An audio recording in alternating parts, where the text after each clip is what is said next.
Hello everyone, welcome to lecture 5 of Introduction to Python, and I am Atul. In this lecture we are going to discuss about some inbuilt function of Python. So Python supports lots of inbuilt function, and in this lecture we will discuss some of the important function which are used frequently while programming. Our first function is ABS. ABS stands for absolute, and it returns the absolute value of a given number. It takes exactly one argument. Here x is an argument, and this ABS will return a absolute value of a number which is passed as an argument. Let we have a value a equals a as a minus 10, and if we find the absolute of a, it will return 10. The absolute value of a complex number is the magnitude of this complex number. So in this example, if I have a variable b which has a complex object 2 plus 3j, and if I find the absolute value of b, this function absolute of b will return the magnitude of this complex number. So basically absolute function returns the absolute value of a integer or float value and magnitude of a complex number. Next function is the all function, and it takes an one argument and which should be a iterable object. An iterable object means an object which has more than one element, like list, tuple, string, and which can form a sequence.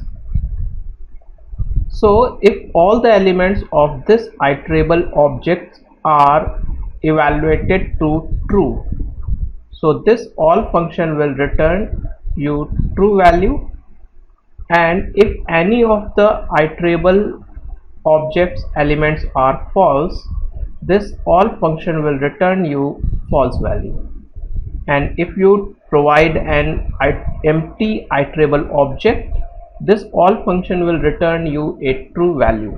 In this example, I have passed an iterable object which is in a list, and this list has three elements. First one is the 1, second one is the 2, and next one is the 3. And all these three values are treated as a true value, because in Python all the non-zero values are true and 0 is treated as a false. So if you have a 0 value, then it will be treated as a false, and in this case these three values are non-zero values, so you can think of them as a true, true, true. It is a list of three trues, and if we apply the all function over this list, it will return you value true. And if you pass an empty list, so it will also returns true. Similarly, we have an function any which also takes the iterable object as a argument, and it returns true if any of the element of the iterable sequence or iterable object is evaluated to true. If the iterable object is an empty, like an empty list or tuple, it will return false. So in this case we have provided an iterable object, again a list which has three elements, and they are all treated as a true values. So all are true, and any function says if any one of them is true, it will return true value. Next function is the binary function, which is written as a bin, and it's take a one argument which should be a integer number, and it returns a binary equivalent of that integer number.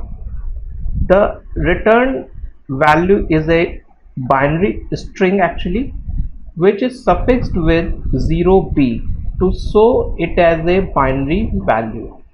So in this example I have passed binary function a integer value 255 and it returns the equivalent of 255's binary, that is 8 times 1 and suffixed with 0b.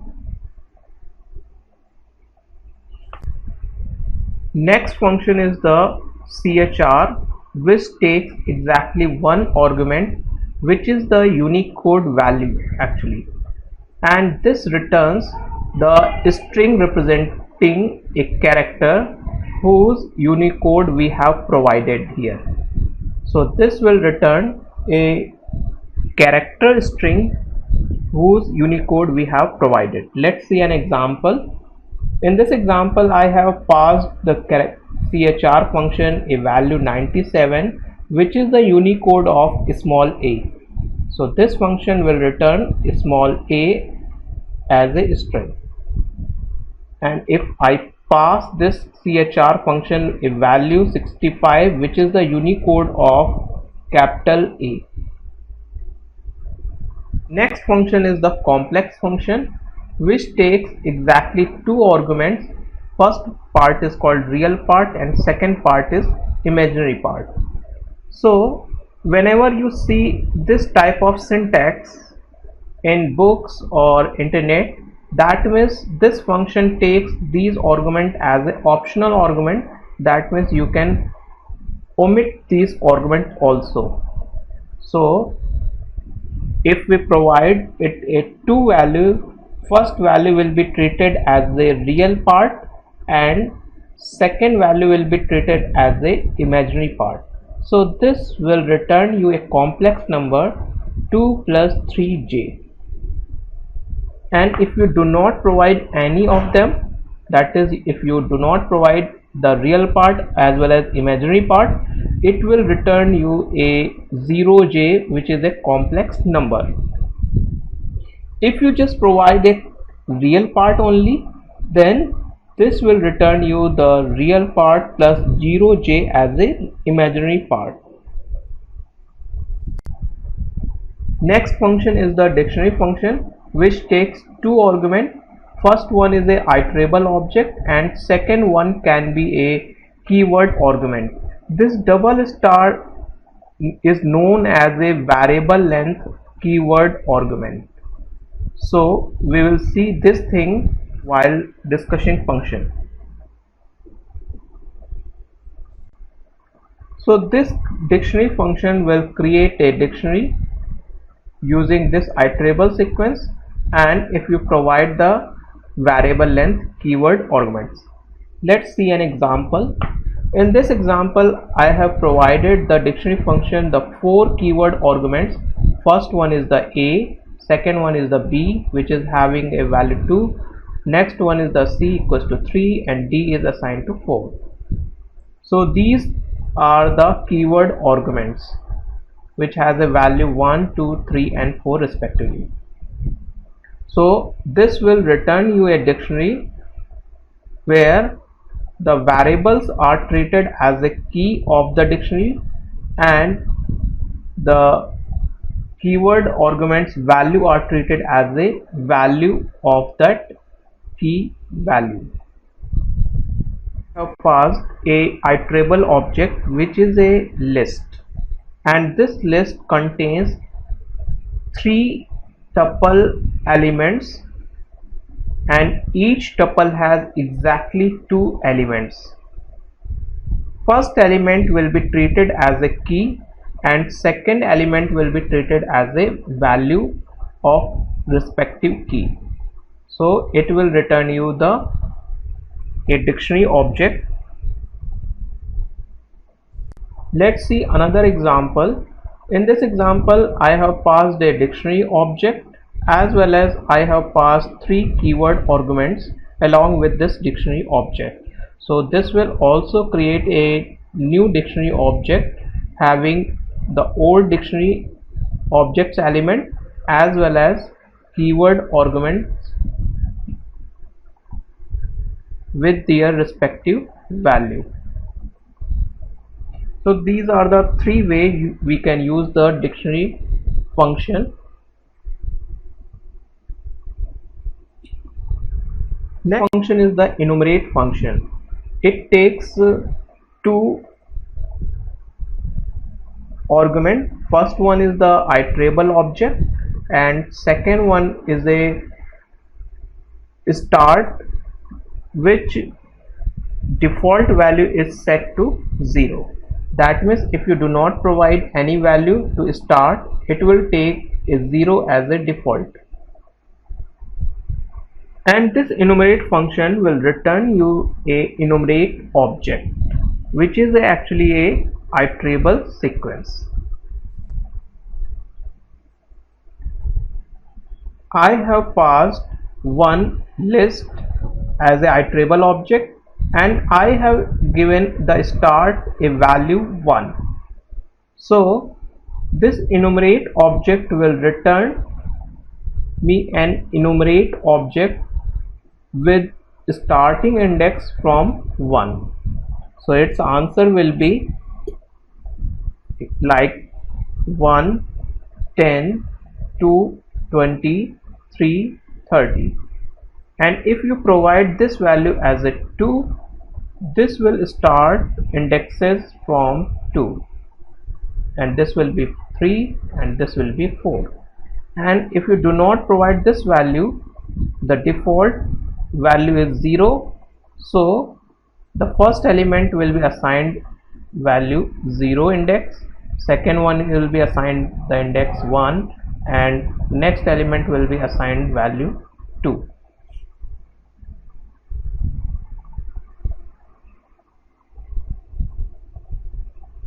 Next function is the float function, which takes a single argument and it returns the float equivalent of this number. So in this example I have passed it a string containing a number having a decimal. So this will return the equivalent floating value of this string, and if I pass it a integer value, this will return the equivalent float value of this integer, which is 11.0. Important, we must pass this string as a valid base 10 number, otherwise it will give you an error. Like if you pass something like this, float a, it cannot convert a to float. Keep this thing in mind. The string passed to this float function must have a base 10. Next function is the hexa function, which takes a integer number as a argument and it returns the equivalent hexadecimal value of that integer number. So in this example I have passed it a value, integer value 10. The equivalent integer value of 10 is a. In hexadecimal form we know that a stands for 10 and b stand for 11 and c stand for 12. Similarly the f stand for 15. So this will return you a as a string, hexadecimal string, and 0x will be prefixed to showcase it as a hexadecimal value.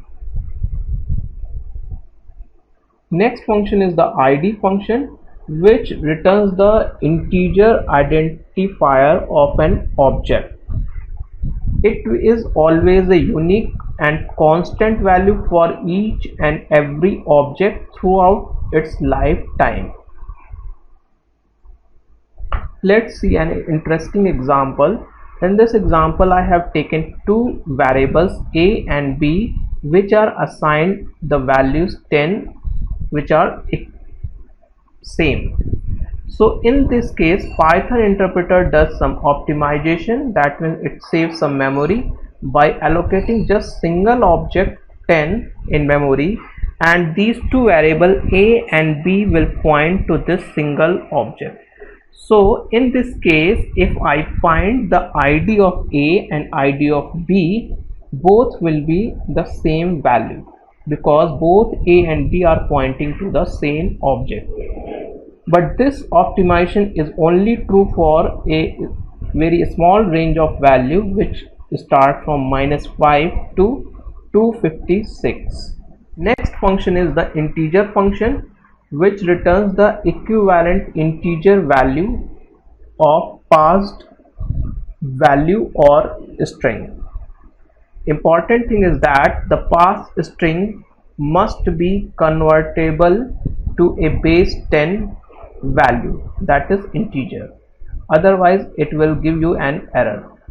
Like we cannot write something like this: int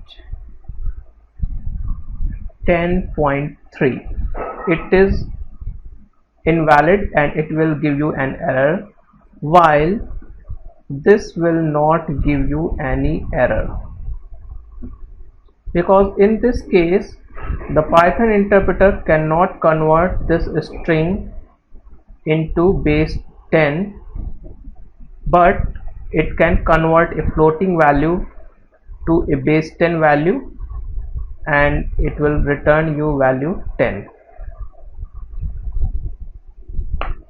Next function is the isInstance function, which returns the boolean value true or false, and it takes exactly two arguments. First one is an object and second one is the class, and it checks whether a object belongs to a particular class or not.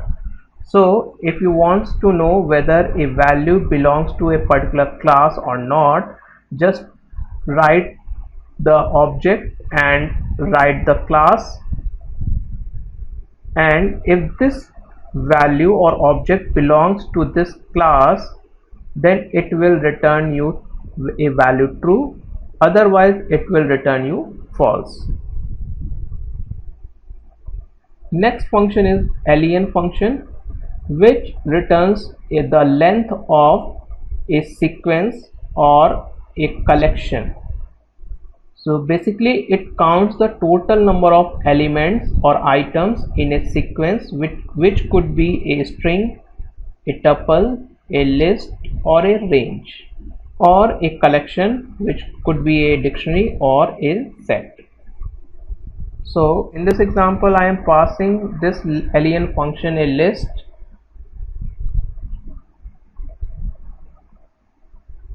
So this list has exactly 4 elements. So this len function will return an integer value 4. It counts the number of elements of this list object, and this list object has exactly 4 elements. So this len will return you a value 4. Next function is the max function, which takes an iterable sequence and it returns the largest element or item in this iterable sequence. So in this example I have passed it a sequence which has 5 values: 1, 22, 4, 55 and 777. Among these values 777 is the largest value, so this max function will return me a value 777. Similarly, we have a function min, which also takes an iterable object and it returns the smallest element or item in this iterable object. So in this example it will return you the value 1 because it is the minimum value. Next function is the oct function, which takes an integer number as an argument and it returns the octal number of this passed integer number. So in this example I have taken 8 as a argument. The equivalent 8 octal is 10 and it is prefixed with 0O to showcase it as a octal number. Next function is the ORD function, It is actually the opposite of CHR function, which we have seen earlier. So this function takes a string of one character and it returns its equivalent unique code. So if you pass it a character string small a, this ORD function will return the Unicode value of this character, which is 97. Next one is the power function, which is an important function. It takes two argument as a compulsory argument and third one as a optional argument. First argument is work as a base and second one argument is a work as a exponent. So if you want to find something like this 2 raised to power 4, we can use the power function and we will pass 2 as a base and 4 as a exponent. So this will return you a value 2 raised to power 4, which is 16. And if you want to take the mod of this 16 to a value 3, you can pass the third argument also. So in this function we will pass the 3 argument 2, 4, 3. So this will return us value 1, because 2 raised to power 4 is 16 and mod of 3 is 1.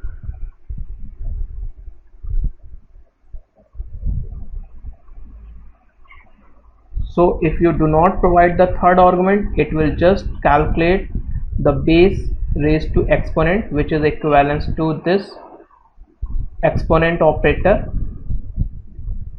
And if you provide the third argument, it will behave like this. Next function is the range function, which is most used function inside a for loop. It takes 3 arguments.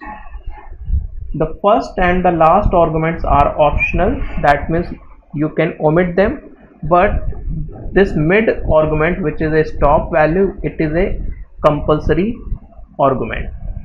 So if we omit this start value, its default value is 0 and steps default value is set to 1.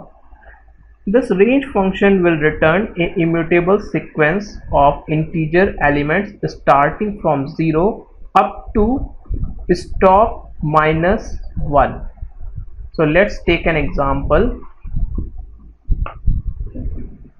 In this example, I have passed the range function the 2 argument. First will work as a start value, that means I am starting from 1 and stopping at 11. So this range function will return a sequence of immutable integer elements which will start from 1 and they will goes up to 10. So this, if we typecast it, then we will get a list of elements. So in this case we have typecast it also, so we'll get a list of 10 elements starting from 1 and it will end up to 10, which is just 1 less than 11. In second example, I have also passed the third argument, which is the value of step, and in this case I have taken the step value as a 2. So let we have a value ranging from 1 to 11, that is 1, 2, 3, 4, 5, 6, 7, 8, 9, 10,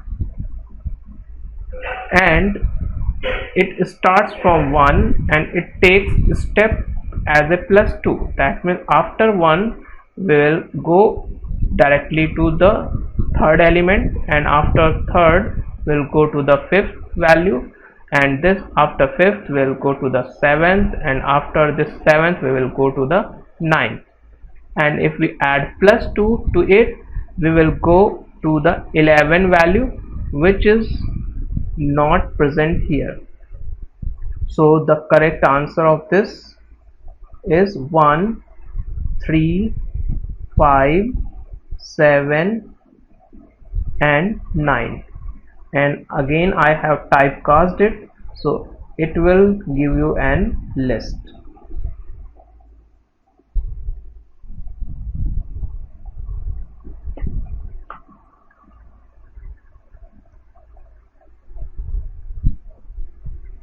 So can you find the answer of this thing? List range 10, 1.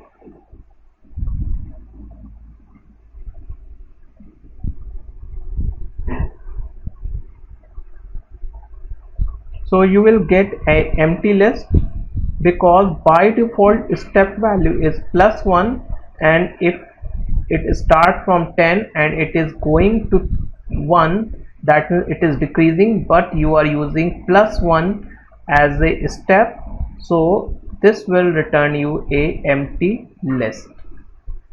So the correct sequence or the correct code will be like list range 10, 1, -1. So in this case it will return the value starting from 10 with -1 as a step. So next value will be 9, next value would be 8, then 7, 6, 5, 4, 3 and 2, not including 1. So we have typecast it to a list, so this will be a list. Next function is the reverse function, which takes a sequence and it reverses this sequence.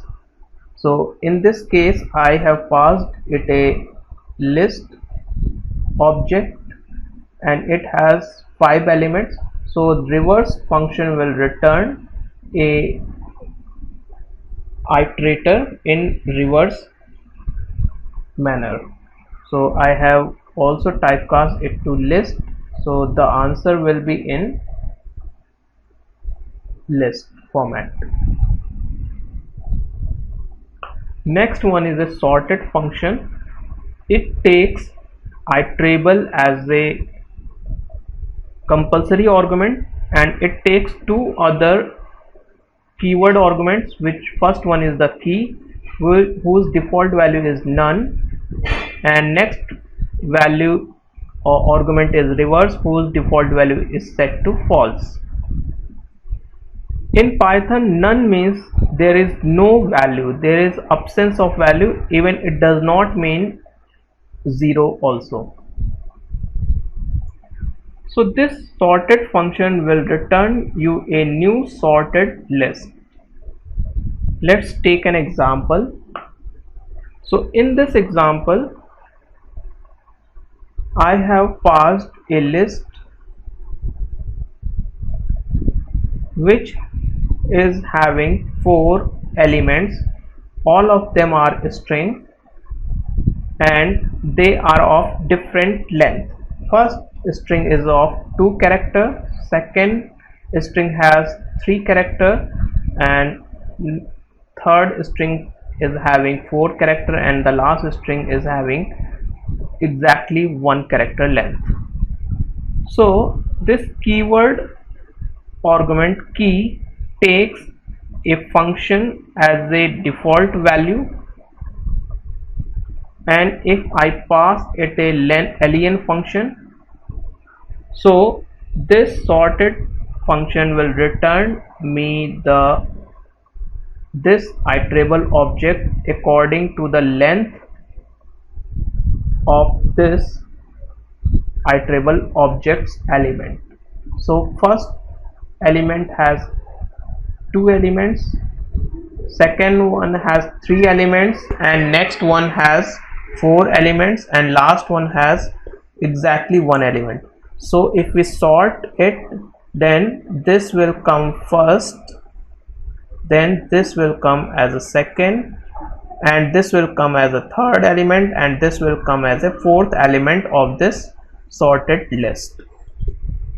If we do not write this, like in this example, we will get the string in their Unicode answer, because this A and this first A and this first A has the same Unicode value, and the second character of this string and second character of this string and second character of this third string also has the same value. Last string has a value B which has a greater Unicode value than this first character of this string as well as this string as well as this string. So if we apply sorted function over this list of string, we will get answer as a double A, triple A and 4 times A, and then we will get B as the last element. Next function is the type function, which returns basically the data type of an object. So in this case I have taken a variable A having an integer object, and if I find the type of variable A, it will return me a integer data type or integer class. So if you want to know more about these functions and other functions which we have not discussed, you can visit either this website docs.python.org, or in Python interpreter you just type help function and just pass the function name as an argument, and this will return you the all about that particular function. So this is all about the built-in function in Python. Thank you and meet you in next lecture.